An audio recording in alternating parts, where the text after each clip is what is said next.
Bienvenidos al programa En sus palabras. En esta ocasión nos hemos trasladado a la parroquia Cristo Rey en la colonia 21 de octubre. Dentro de poco nos espera el padre Rigoberto Velázquez para conversar con él, conocer sobre su vida y ministerio sacerdotal. Les invito a que conozcamos de esta parroquia y de su párroco, el padre Rigo. Ya en el interior de la oficina parroquial, aquí en la parroquia de Cristo Rey, en la colonia 21 de octubre, con el padre Rigoberto. Padre, ya con un buen cafecito ya nos dirá de dónde es originario este café, pero me llama la atención y las podemos ver, las rosquillas. Hay dos tipos de rosquillas aquí, me dice las de Olancho y las de Sabana Grande. ¿Cuáles eran mejores? Ya usted me dirá. Yo siento un sabor de Sabana Grande. La otra es buena en miel. Bueno, vamos a probarla, padre, si le gusta, para dar inicio y compartir con usted esta plática, este diálogo tan provechoso. Sí, muy buenas. Sí. Muy buenas. Padre Rigoberto, ¿quién es usted? Para que lo puedan conocer nuestros compañeros, quienes nos miran a través de las pantallas, nos escuchan a través de la radio y nos siguen a través de las redes. Bueno, ya lo dijo usted, Rigoberto Velázquez Ramos, ¿no? Soy originario de Sabana Grande. Nací en una aldea de Sabana Grande que está como a 3 kilómetros, si se va, como dice hoy las palabras, por atajo, 3 kilómetros. Allí nací y, claro, estudié mis primeros años en Sabana Grande.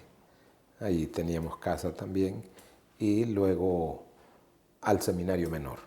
Allí en el seminario menor estudié el bachillerato, estudiando en él Cultura Nacional.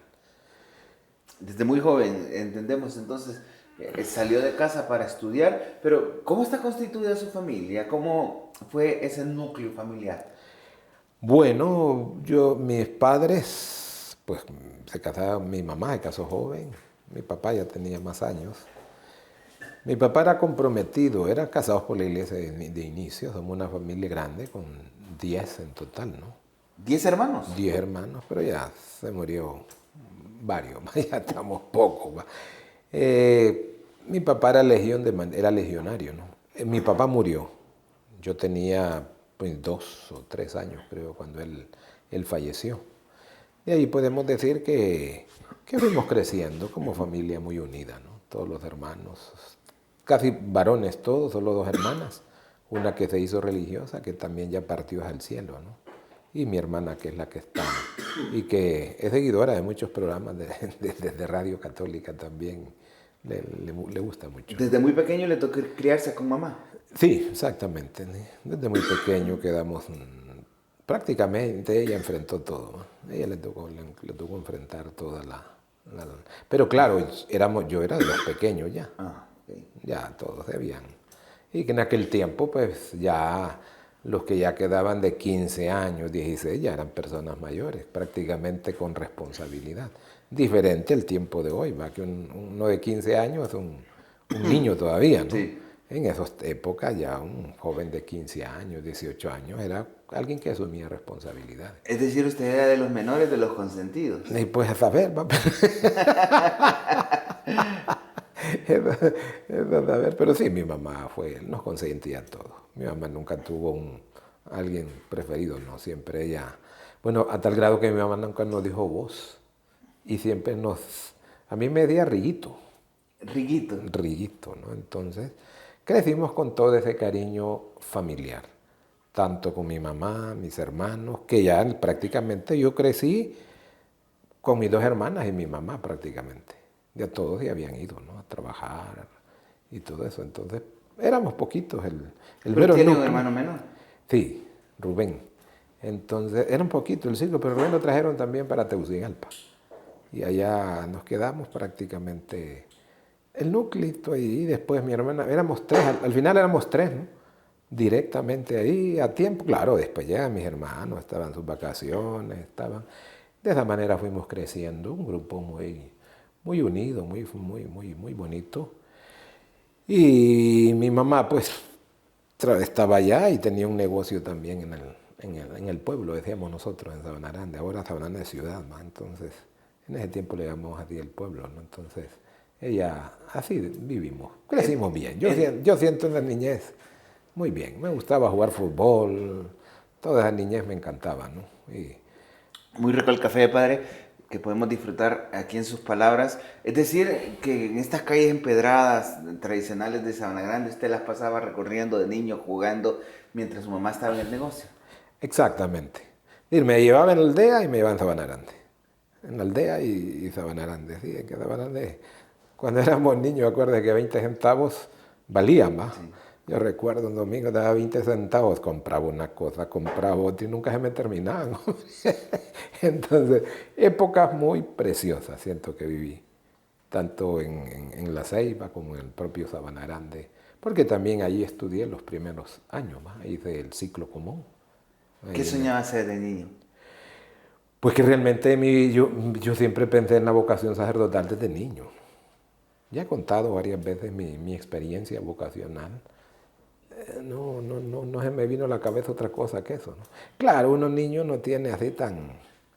Pero ¿cómo llega esto, especialmente padre? ¿Cómo llega esto? Es decir, su acercamiento a la fe era desde muy pequeño, su mamá lo llevaba a la iglesia. ¿Cómo nace este gusto? Mi familia siempre fue religiosa, comenzando por mi abuelo, que dicen que es el que era bien amigo del obispo. Sabanana tuvo la suerte de tener el obispo auxiliar de Tegucigalpa, Monseñor Eulio Domínguez, pues era muy amigo de mi abuelo, muy amigo de mi papá, ahí eso yo no lo vi, pero con mi abuelo sí, porque mi abuelo duró 98 años, ¿no? Llegó a cumplir 98 años, era muy amigo del obispo Monseñor Evelio Domínguez. Claro, eso permitía de que me llevaran a misa. En Sabana Grande eran famosas los que llamaban las 40 horas de adoración a Jesús sacramentado, ¿no? Entonces yo participaba mucho, pero era un niñito, ¿eh? ¿Fue Chiquitito. monaguillo? Monaguillo no directamente en esos tiempos no habían así. Monaguillos no. No existía. Eran sacristanes más bien los que directamente asistían a los sacerdotes más. Entonces nunca vi un monaguillo así revestido, no era común eso, ¿no? Una de sus hermanas es religiosa, me comenta. Sí, se hizo, pero ya murió, ¿no? ¿Ella se hizo religiosa primero que usted o después? Entramos Al mismo al tiempo. mismo tiempo. El caso que yo le di, yo presidí la misa de votos perpetuos de mi hermana. Yo presidí la misa de votos perpetuos de mi hermana y Ya iremos viendo esas historias, padre. Me dice que de Sabana Grande se traslada al seminario menor en Tegucigalpa. en ¿Cuántos Tegucigalpa. años tenía? En ese tiempo tenía 16 años. 16. Pero la vocación en sí, yo iba a entrar al seminario, creo que iba a ser a segundo curso. Pero después decidimos que mejor completar allá, en aquel tiempo le llamábamos ciclo común. Entonces, o plan básico que le decíamos, ¿no? Entonces era preferible que completara allá. Aunque mi promotor vocacional directamente fue, por el ejemplo, Monseñor Domínguez siempre, y el promotor directo fue el padre Francisco Torres, que era el padre Paco que le decíamos, ¿no? Entonces él creo que ya era vicerrector en el seminario mayor, y él iba a hacer promoción vocacional, y ahí es donde iba a entrar, iba a tener 15 años, no había cumplido 15 años cuando iba a entrar. Pero después ya vimos que no, que mejor terminar allá el ciclo común. ¿Y su mamá qué decía de todo esto? Mi mamá solo, yo siento que rezaba, porque yo ni sabía. El mismo padre Paco es el que me decía, hombre, tu mamá te pone en las intenciones de misa, para que Dios se haga la voluntad. Ese era su espíritu de ella, ¿va? Que Dios hiciera la voluntad. Si era llamado de Dios, pues que respondiera. Si no es llamado de Dios, pues que no. A esa edad, ¿no había alguna novia, padre, que le llamara la atención, alguna chica, que le diera, no, este no es el camino? Estaba totalmente centrado. Pues estábamos centrados, lo que hacíamos era juego de jóvenes. Teníamos un grupito de jóvenes en ciclo común, pero tal vez nos gustaban cipotes de ojos, pero en aquel tiempo uno no tenía valor de acercarse a alguien ya para hacer algo formal, no. Más que engavillado, ¿va? Engavillado, así, hacerle bromas a muchachas así, pero no pasaba de ahí, ¿no? No pasaba de ahí. Se viene a los 15 años a 16 años al seminario menor. ¿Cómo fue esa experiencia? En el seminario menor. Sí. Pues la experiencia al menor fue muy maravillosa, ¿no? Entré de lleno, ya digamos que habíamos tenido mucho avance a nivel de estudios, en el sentido que aquel era un colegio prevocacional. Entonces había todo un avance en cuestión de talleres, en la misma física elemental, y eso permitió que en el seminario menor pues no tuviera mucha dificultad. Claro, los seminarios menores lo tenían los sacerdotes polacos, eran salesianos, ¿no? Y éramos bastantes en el seminario menor, ¿no? Y como el espíritu de los salesianos era, entre más vocaciones hay, pues habrán más sacerdotes, ¿no? Y entonces aceptaban. Y sí, fueron 2 años muy bonitos en el seminario. No había una rigidez de ser estricto, de tener que vivir esa época bajo ciertas reglas, padre. No, la disciplina siempre ha sido, como todo seminario, ¿no? No, disciplina, sí, orden.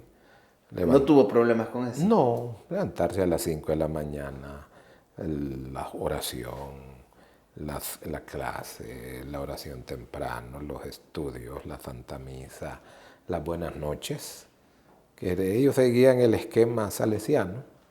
Todas las noches era compartir una experiencia, una serie de consejos para nosotros. No, fue 2 años muy preciosos. 2 años muy preciosos. Bueno, toda la juventud, desde la niñez, para mí he sido feliz, le voy a decir, ¿no? Considerando que la felicidad es una lucha, ¿va? Es una lucha diaria porque es feliz en la medida que lucha, que crece y que va venciendo, ¿va? Pero uno se siente feliz con cada época, ¿no? Con cada época. En ningún momento quiso salirse, quiso volverse a su casa. Fí que no, gracias a Dios. Gracias a Dios que nunca. Desde que pensé en la vocación, ya seriamente, porque yo le he contado que a mí me gustaba el sacerdocio de muy pequeño, pero como digamos, como algo que no era posible. Pues a tal grado que desde pequeñito, cuando con mi hermana, que es religiosa, no sé qué pleito teníamos, sin duda a lo mejor dije alguna mala palabra y me dice, y no es que vas a ser padre, me dice. Entonces le digo, no, yo no puedo ser, le digo, porque no me llamo monseñor, le digo yo. Yo creía que todo persona que ya estaba predestinada, ¿va? Entonces como el que yo conocía era el obispo, y todo el mundo, monseñor. Yo no sabía que él tenía un nombre, como era chiquitito, tenía 5 o 6 años, ¿va? Yo creía que su nombre era Monseñor. Entonces yo decía, cuando llegaba, recuerdo bien, el padre López, esos 2 nombres son los que tienen que ponerle desde niños para que después sean sacerdotes, padre o monseñor. Es la inocencia. Pero no, le digo, a mí no me pegaron padre ni monseñor, le digo, entonces no puedo ser. Era Riguito. Los juegos de niño, ¿va? Pero creo que todas fueron señales que se va inculcando, ¿va? Poco a poco va uno avanzando. Ya el giro vocacional sí, ya era cuando ya tenía creo que 11 o 12 años. Una tía que murió luego, que se llama Eufemia, me acuerdo, Tianena le llamamos nosotros. Como ella escuchaba y me oía predicar cuando era pequeño, porque yo celebraba jugando. ¿Jugaba a celebrar la misa? Pues sí, me ponía una capa que tenía una tía de hacer nacatamales.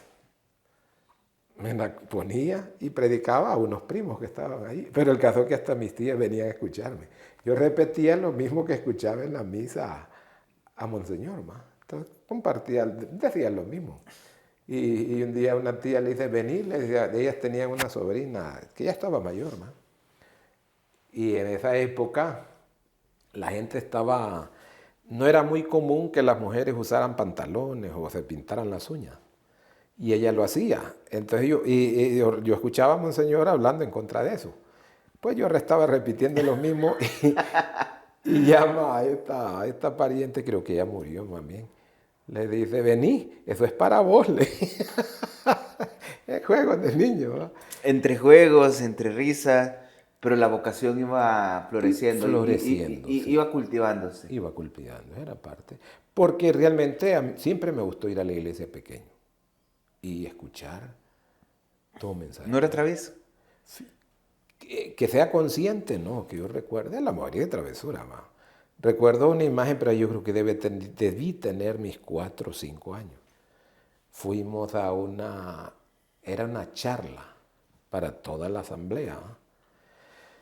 Que la daba un señor que se llamaba Blas Ramírez, que creo que ya murió también. Sí, tiene que haber muerto, pues le hablo de añales. Entonces, porque ellos fueron para Dalí. Yo andaba estrenando unos zapatos. Y una niña, que recuerdo que le decían la china, ¿va? Pero en mi vida jamás sé quién, no sé quién es. ¿Va? El caso es que ella va a tocarme los zapatos y como aquel señor estaba dando la reflexión, me enojé, la agarré de la mano y porque no me dejaba escuchar. Entonces digo, pues ponía atención desde pequeño, entonces no servía de distracción a otros y a mí me interesaban lo que comunicaban.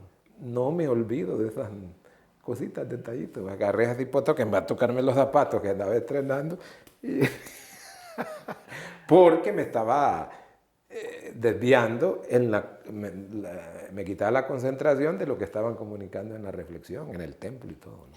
Padre, estas experiencias de niño, allá una decisión más constante, el llamado ocasional. Vamos a ir a una pausa y al volver, en sus palabras, ya hablamos más a fondo de la experiencia y la respuesta generosa, porque algo muy particular es el seminario menor, pero ya estudiar en el seminario mayor en vistas al sacerdocio es una decisión mucho más profunda. Al volver, en sus palabras.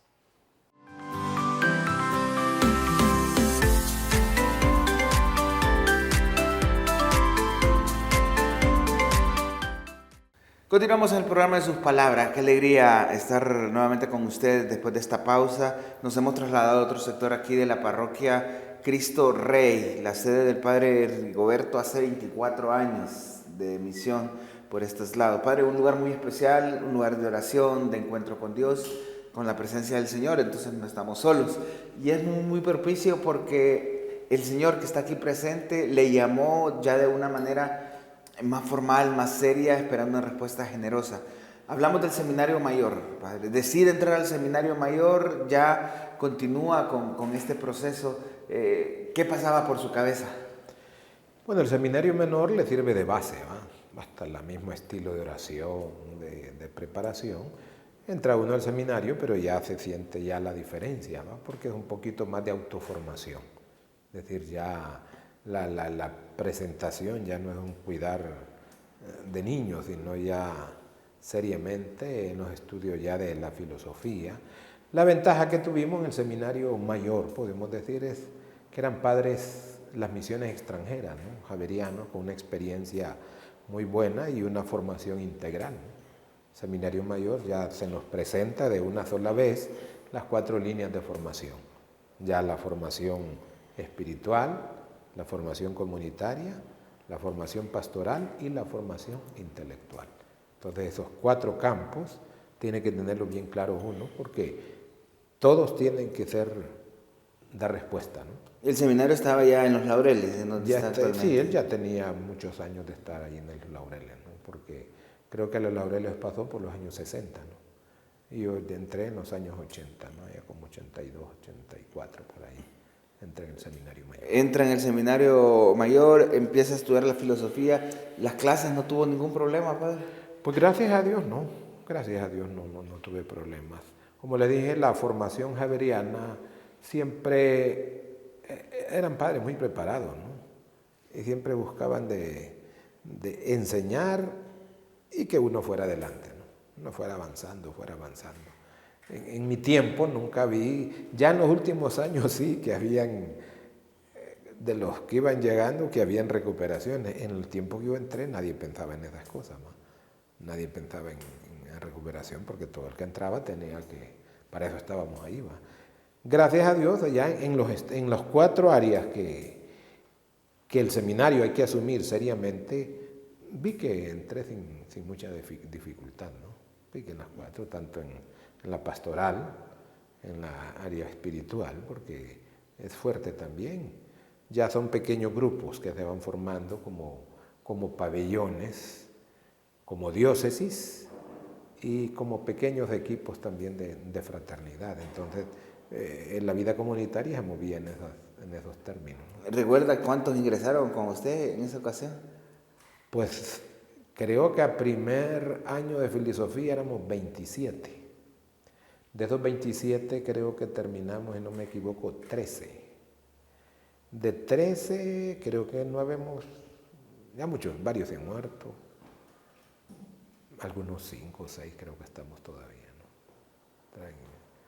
Ahí vamos, creo yo. Al recordar esos años de seminario, ¿alguna anécdota, padre, que le haya marcado, alguna experiencia?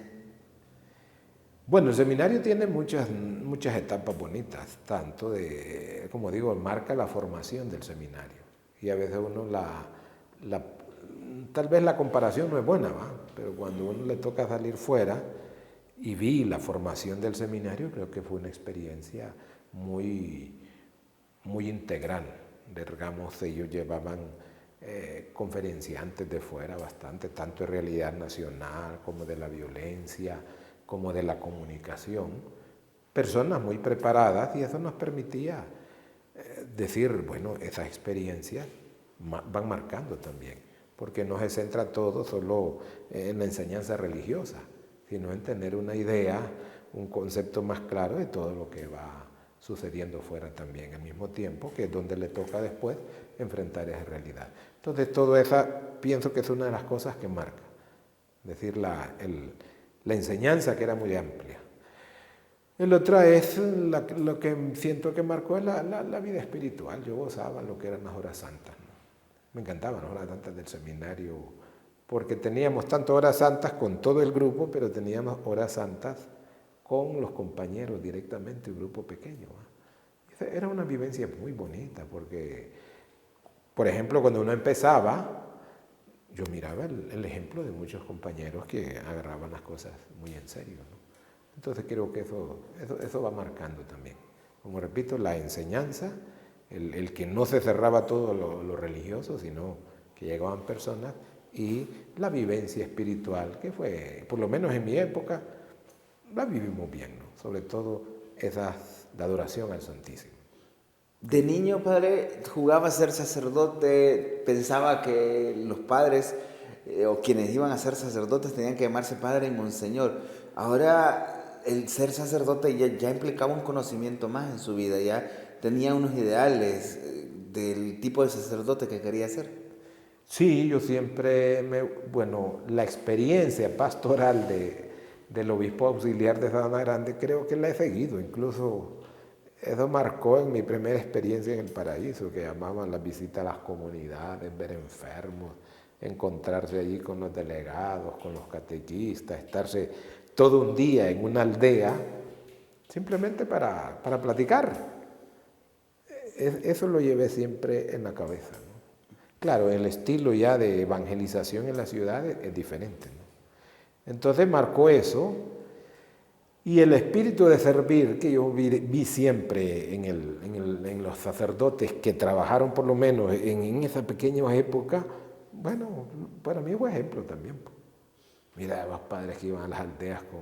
¿De seminarista le tocó salir en año pastoral o en actividades pastorales, estar con las parroquias, tener estos acercamientos? Bueno, de primer año me tocó algo no muy fácil, ¿no?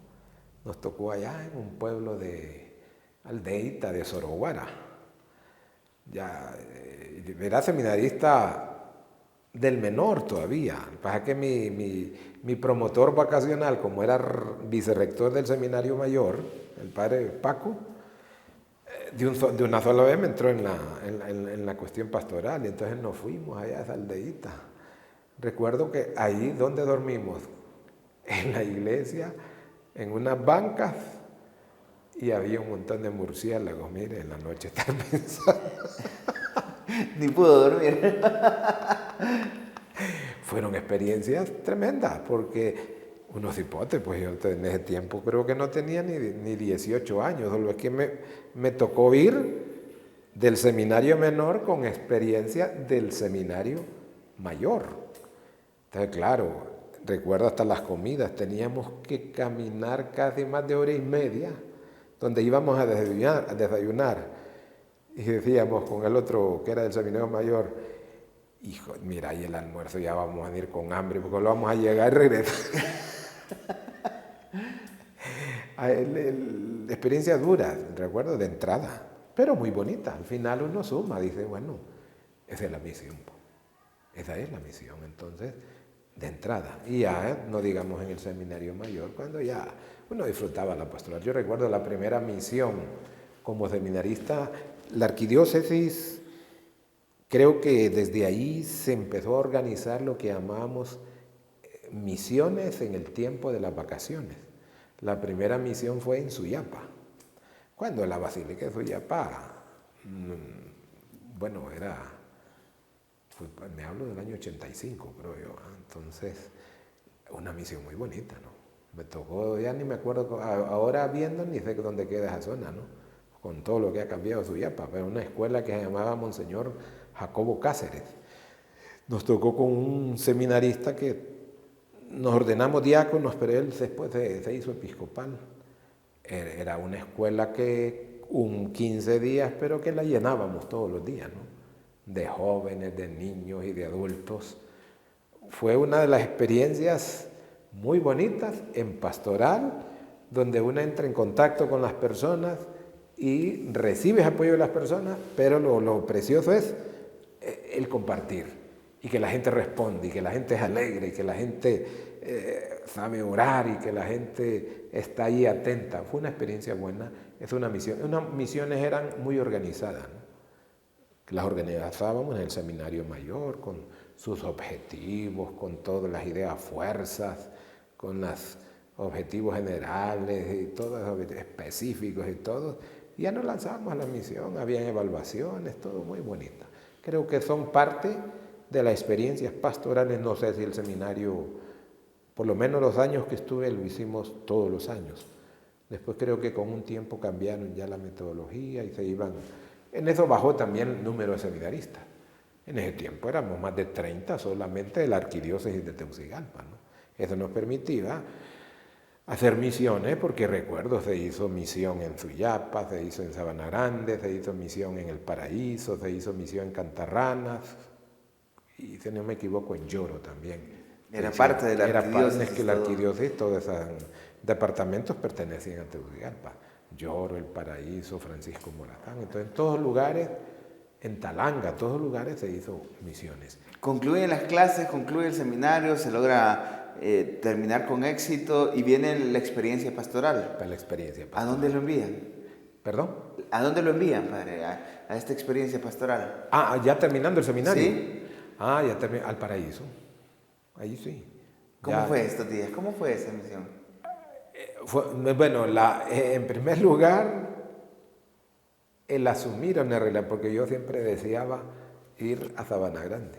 Volver a su casa. Yo me había llevado hasta los libros, todo, ya los tenía empacaditos. Mi deseo era irme a todas aquellas aldeas de Raitoca, de Curarén, porque ese era un proyecto que había. Estar en Sabana Grande y desde allí el equipo moverse hacia Curarén, Raitoca. Yo estaba casi anotado para ir ahí, pero el director espiritual, que era mi promotor vocacional, dice, no puede ir a su pueblo. Nadie es profeta en su tierra, dice. Me cambiaron todos los planes, mano. Y a mí me nombran sin opción.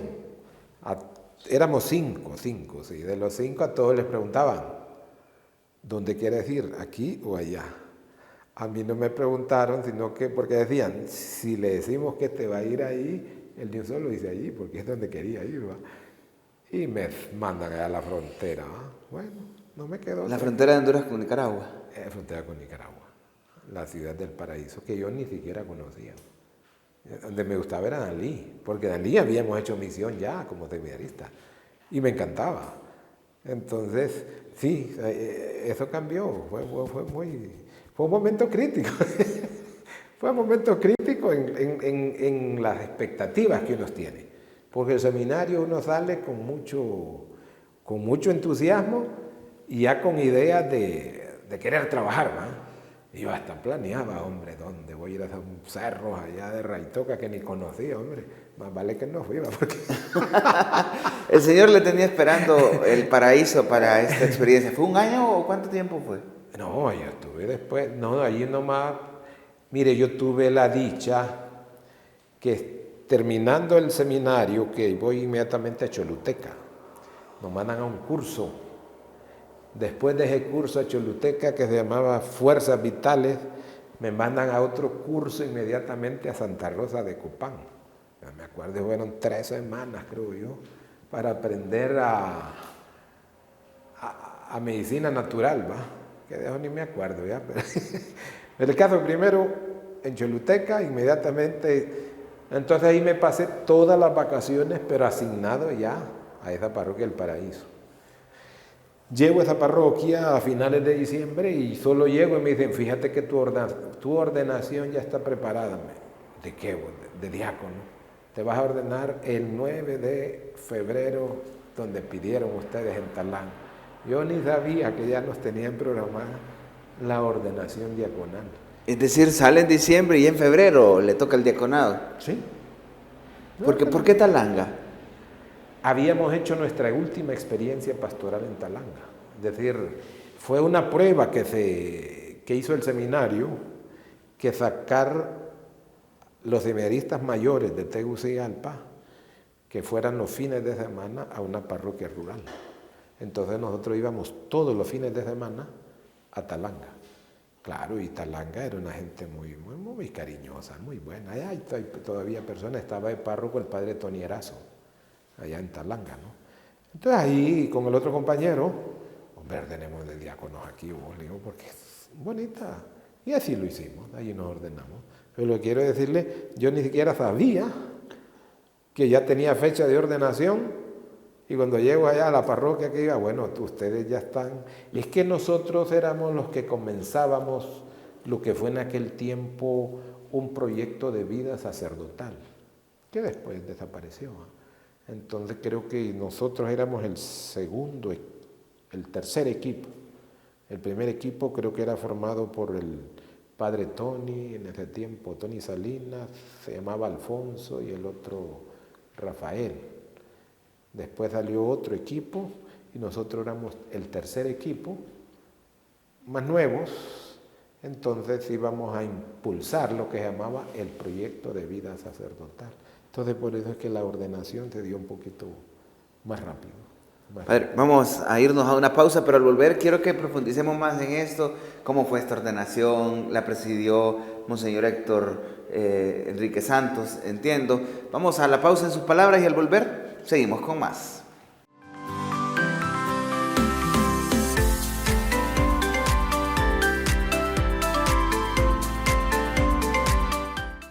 Gracias por continuar con nosotros en sus palabras. Dialogamos con el padre Rigoberto Velázquez, párroco de Cristo Rey, esta comunidad aquí en la colonia 21 de octubre en Tegucigalpa. Padre Rigo, hablábamos que se acercaba el momento de la ordenación diaconal, que fue en Talanga. Monseñor Héctor Enrique Santos le ordenó diácono. Sí, Monseñor Santos. ¿Cómo recuerda esa celebración, ese momento histórico? Bueno, sobre todo la preparación que tuvimos, el retiro espiritual fue muy importante. Como una ordenación así fue rápido, ¿no? Ni siquiera las dalmáticas que utilizábamos para la ordenación teníamos a correr y arreglarla así. Preparamos con el retiro rápido. Y como Talanga fue una comunidad muy acogedora, nos preparó una celebración muy alegre y muy sentida para la misma comunidad. ¿Y de ahí ya tenía parroquia asignada para la misión? Sí, ya estaba. Yo estaba ya prácticamente en el Paraíso. ¿Cómo fueron esos tiempos de diaconado? ¿Cuánto tiempo fue? Pues de allí nomás, a los días, como éramos ya 3, el padre Abilio y el padre Domingo Salvador, que ya murió, 3, y Abilio y Domingo estaban ya en mi parroquia, que estaban Aranda, donde yo quería ir. Entonces, rápido ellos organizaron la ordenación. Entonces a mí prácticamente a la distancia, yo sabía ordenarme en mi pueblo, una experiencia muy linda también. Sabanarande hizo toda una celebración, claro, éramos 3, creo que fuimos la primera ordenación donde éramos 3 sacerdotes, ¿no? Antes tenía esa diferencia, que todas las ordenaciones se hacían individuales, donde la persona es. Y eso permite me imagino que el hecho que Sabana Grande tenga más vocaciones, fue todo ese, porque el mismo Ricardo Flores allá se ordenó en Sabana Grande, ¿no? Entonces sirve de promoción vocacional, ¿no? Porque esa ordenación, éramos 3, nos acompañaron muchos sacerdotes de muchos lugares, en el tiempo incluso el seminario llevaba los buses cuando había una ordenación, y eso lo marca uno, porque yo la primera ordenación que vi, solo tenía un mes de haber entrado al seminario menor, fue la del padre Franklin Rivera, que fue en el instituto, en el templo María Auxiliadora que está en el mercado, el que ya desapareció. A mí me impactó esa ordenación, ¿no? Ese le ordenó de sacerdote Monseñor Evelio Domínguez, que era mi párroco. Yo ni sabía. Yo estaba en unos muros, primera ordenación, y cuando miro que entran al canto, que es el que yo escogí también para mi ordenación. ¿Cuál era ese? Yo quiero decirte que sí. Ese canto fue el que acompañó a Franklin y ese fue el que escogimos para nuestra propia ordenación, ¿no?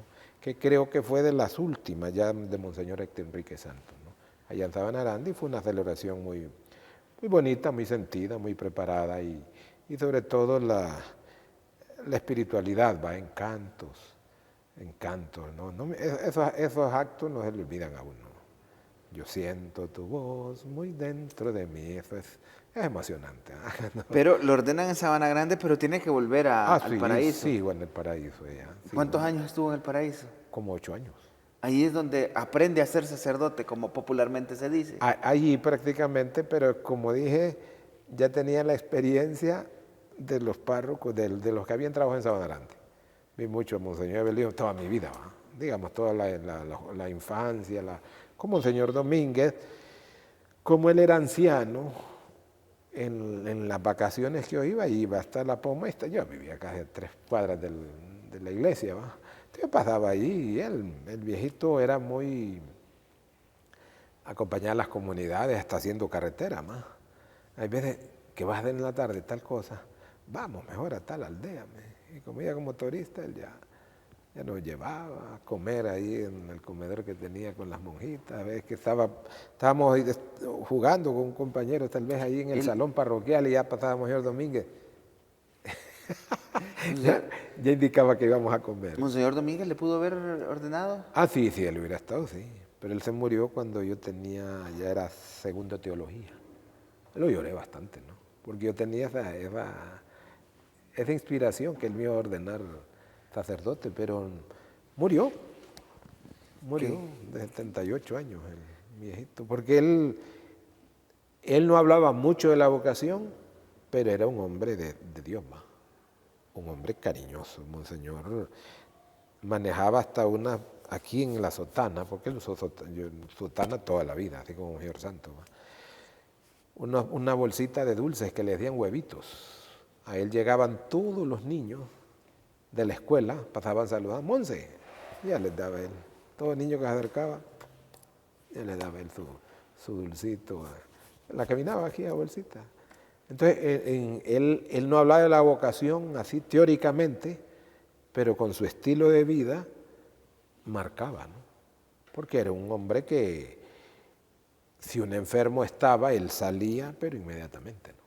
Inmediatamente a ver un enfermo, ¿no? Todas son testimonios de pastoral y de fe, de Dios, que marcan y ayudan para la vida sacerdotal, que como dije, allá en donde inicié, en la San Juan Bautista del Paraíso, todas esas enseñanzas pastorales las que trataba de poner en práctica en los primeros años. Desde muy joven, siendo ya sacerdote, le gustaba usar sotana. Siempre me gustó, por eso crecí con el ambiente de Monseñor Evelio Domínguez, como él nunca se quitó la sotana. Pues. Desde lo primero que ve uno, ¿eh? Él nunca se quitó la sotana. Monseñor Domínguez solo tenía 3 sotanas, una que era café, una blanca y una que era negra. Toda la vida. Solo en fotografía lo vi una vez como él era el presidente de Cáritas, le tocó con los responsables viajar a Alemania, solo esa vez lo vi con su traje y de civil, ¿va? Pero ahí solo con sotana, ¿no? Claro, él fue de los formados antes de Vaticano II, porque creo que fue obispo antes de Vaticano II. Creo que él se ordenó, lo hicieron obispo en el 59, entonces antes de Vaticano II. Y Entonces era obligatorio. después de pasar esta experiencia, padre, del paraíso, de la parroquia San Juan Bautista, teniendo este ejemplo de Monseñor Domínguez que nos mencionaba, ¿hacia dónde lo envían? Después fui un tiempito para estudiar en Madrid y después pasé a un tiempito también corto ahí a Guaymaca, ¿no? ¿En Madrid qué estudió? Estaba empezando, era un curso corto que íbamos sobre doctrina social de la iglesia y después un curso de moral, ¿no? Era corto. Y después a Talanga. En Talanga también, ahí estuve unos pocos meses nada más. Guaymaca y Talanga, acompañando. No, Guaymaca era entonces. Fue lo que venía a ayudar a Talanga también, Guaymaca y todo ese montón de aldeas y montañas de Guaymaca hasta Guatemalita y todo eso. Allí le tocaba prestar servicio. Prestar servicio. Siempre a una parroquia de periferia. Sí. Y después de estos lugares, Ya vine a Cristo Rey. a una parroquia de ciudad. De ciudad, sí, pero siempre periférica. Y Las Cruz, que ya la Santa Cruz, ya hace más de 5 años, ya se hicieron 2 parroquias. Se desprendió, se reorganizó. Se desprendió también, incluso esta parroquia empezó a desprenderse con las zonas que se le dio a la parroquia de Latío, la parroquia que ya no me acuerdo cómo se llama. Nuestra Señora del Sagrado Corazón. Nuestra Señora del Sagrado Corazón, ya se desprendió parte para allá. Y después la otra parte que fue La Cruz, que todavía no es parroquia, pero es cuasi parroquia. Y yo creo que pronto será parroquia, ¿no? Al llegar a esta parroquia, a esta comunidad, ¿cuáles eran sus expectativas? Pues en realidad que uno cuando empieza lo que quiere es trabajar. Yo empecé cuando aquí solo eran 2 sectores, Cristo Rey y La Cruz. De ahí yo fui abriendo un montón de sectores. En cada lugar donde había un templo, organizábamos consejos de pastoral. Los consejos de pastoral, pues yo había sacado también lo que era un curso de planeación pastoral en el ITEPAL, en Bogotá. Y entonces ahí uno aprende más o menos la orientación pastoral que debe estar integrada no solamente por agentes de iglesia, sino hasta por patronatos, pero eso casi es un sueño, ¿no? ¿Qué organización que no tenga espíritu de Dios le va a gustar integrar? Entonces, al principio hicimos planes, había monjitas aquí para integrar a todas en consejos de pastoral en todos los sectores, pero no quedaba más que la misma gente que estaba integrada en movimientos apostólicos y catequesis y todo, ¿no? Pero hicimos planes hasta, creo que sus 6, 7 planes de pastoral, ¿no? Al comienzo aquí. ¿Usted llegó aquí, padre, pensando en que iba a estar un cierto tiempo? Pues uno ya sacerdote, uno llega a una comunidad y llega. Yo no creí que en Talanga o en Guaymaca, perdón, iba a estar poco tiempo tampoco. Uno llega y trabaja. De ahí Dios sabe, uno ya sacerdote, ahí está. Punto. 24 años aquí en esta parroquia, sí. ¿Cómo han sido? Ya no es grande como antes, ¿va? Antes era grande. Yo cuando sumo, Dios mío, como aguantaba antes, porque a estas alturas ya no siente ya pesa bastante. Ya pesa en aquel tiempo. Yo me acuerdo que yo subía aquí, subía este cerro, iba allá, y como hacía, terminaba. Ahora ya no, ya va sintiendo. Ha sido una experiencia muy bonita. Creo que Cristo Rey, cuando era La Cruz, logramos unir, porque es que esta parroquia siempre fue como un espíritu de 2 parroquias. Pero en el tiempo que estuve iniciamos la pastoral juvenil unida, una sola pastoral juvenil. El primer coordinador fue el padre José Antonio Chavarría, que la fundamos allá, lo organizamos allá en aquel otro lado, todos los jóvenes, y fue una buena pastoral juvenil. La pastoral familiar incluso era una sola pastoral familiar, igual que la pastoral juvenil. De ahí el catecumenado, era un solo catecumenado, ¿no? Padre, y durante todos estos años le ha tocado acompañar con alegría a todos estos grupos, comunidades, las personas, ver elementos que provocan tristeza, las luchas, las desigualdades, pero también acompañarlos en el dolor. Hablábamos hace poco, extracámara, puede celebrar un funeral por la mañana, una boda por la tarde, un bautismo al mediodía y es las diferentes etapas que le toca vivir como sacerdote. Aquí le ha tocado Sí, este claro. tipo de experiencias. Sí, sí, sí, de familia que digamos eran fuertes físicamente cuando vine y ya. Vaya, por ejemplo, esta semana murió la esposa de un médico que cuando vine, eran miembros de la pastoral familiar. Ellos estuvieron casados 64 años. Acaba de morir la señora. Híjole, toda esa gente la conocí cuando vine activa. ¿Va? Ya hoy ya un poquito ya mayor, gente muy activa. Por Forma ejemplo, parte ya de su visito familia, de su comunidad. sí, visitó un señor aquí que él era el responsable del catecumenado, un hombre muy disciplinado. Ahora está amputado. ¿Va? Lo voy a visitar y él está esperando. Y le digo, ánimo, ahí vamos, me dice, luchando con el Señor. Me dice. Hablando de estas situaciones, en su propia vida también le ha tocado experimentar este tipo de situación. Pues nosotros como familia, pero ya por gracias a Dios no va asumiendo. El primer golpe sí es tremendo. Digamos, en mi familia habían muerto tías, así, pero no de los directos que nos estábamos muy cercanos. Más. Los primeritos fue un hermano. Es que también uno tiene cuando no había muerto nadie, uno piensa que la muerte va a llegar en orden, ¿va? Mayor, sí, el otro. Yo recuerdo eso, uy, hombre, y sí nos sorprendió a todos.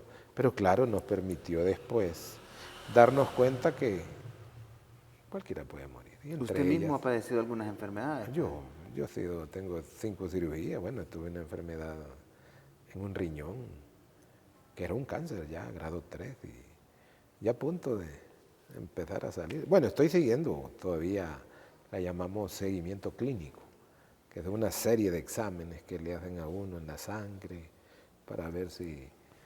¿Cómo afrontó esto, padre? Pues en realidad yo ahí digo, el amor de Dios y la misericordia es más grande, porque lo enfrenté sin saberlo.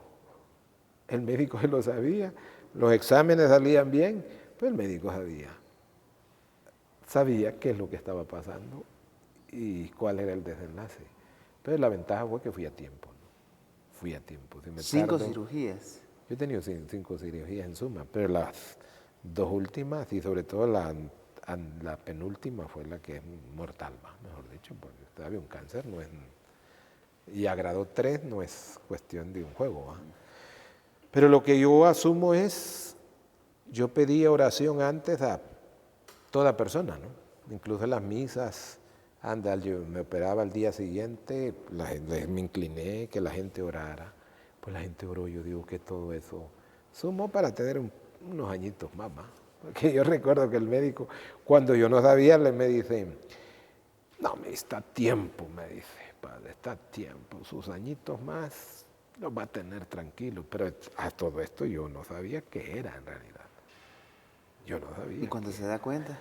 Cuando le dan el papel, todavía 15 días después me dice, ya fue a traer toda la información. No, le digo, pídala, me dice y me informa. La mando a pedir, allí me cayó ahí en la cabeza algo, porque es verdad, dije yo. Sí. Y después una sobrina llama al médico, doctor, no, si él ya sabía, me dice. Pero yo dije, ¿en qué momento me lo dijo antes? Gracias a Dios, entonces digo el misterio de la oración, ¿no?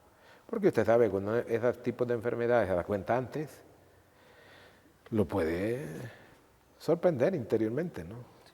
Pero yo no. Ahí vamos, como digo, un chequeo. El cardenal siempre que me ve, ahí te tengo en oración, me dice, por ese riñoncito, porque solo hay uno ya, me dice. Y necesitas mantenerlo y seguir todo el tratamiento, como él vivió experiencias similares más, entonces él sabe que hay que estar a la expectativa. Ahora trata de cuidarse, padre, sobre todo en esta etapa de la vida. Claro, sobre todo evitar el estrés, ¿no? Porque eso es lo que puede afectar en cuestión de salud, Pero es importante siempre los chequeos a tiempo. Y todo puesto en manos de Dios. Todo es pastor. Solo que hoy me siento más sano que antes, ¿no? Yo digo que esas enfermedades pueden tener efectos porque el año antepasado yo recuerdo que subía gradas y me pesaba. Y ahorita yo me siento Pero cuando me pregunta la gente, le digo, ¿ves que usted se ve bien? Sí, yo me siento bien por encima, yo no voy por dentro. Con la confianza en Dios y en la Virgen. Eso. Yo siempre le he dicho a la feligresía, bueno, el primer mes que es bien duro eso.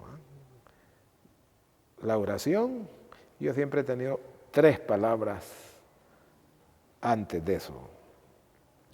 Señor, en ti confío, estoy contigo y Sagrado Corazón de Jesús, en vos confío. 3 frases permanentes que siento que me han ayudado en todo. Pues. En todo. Qué bueno conocer esta parte también de su vida, porque dentro de la fragilidad vemos la acción de Dios, Padre Rigoberto.